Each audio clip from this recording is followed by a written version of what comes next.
छत्तीसगढ़ी गाने देखने के लिए हमारे YouTube चैनल को सब्सक्राइब करें और नए अपडेट्स जानने के लिए बेल आइकन के बटन को क्लिक करें।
जगमग ज्योति जलत है, शोभा है बड़ भारी।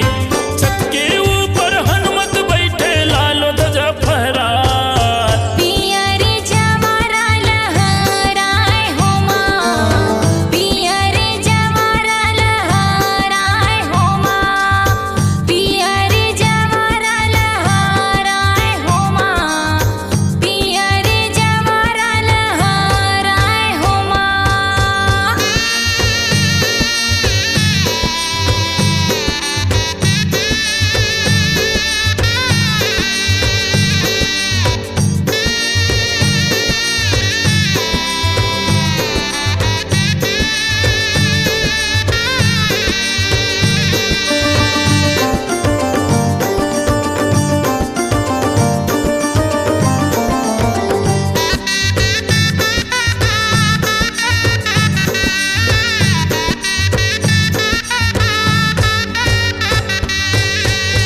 कोसन के तुर फुलवारी के कोसन चौफेर माँ के कोसन चौफेर।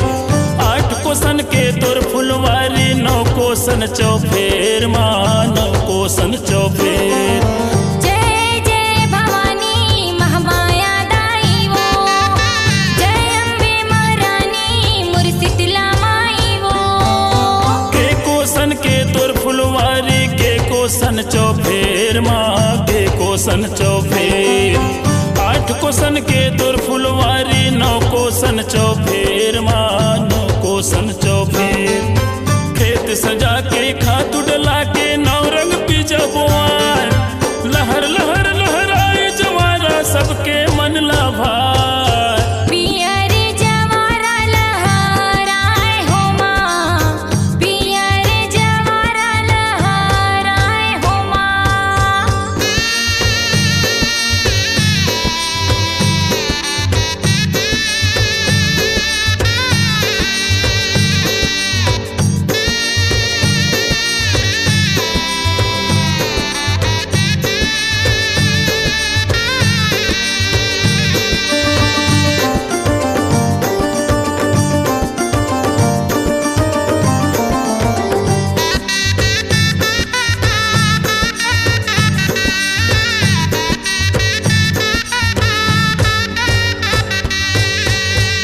कुंवर के महीना में दाई बोए मैं जवारा, वो बोए मैं जवारा।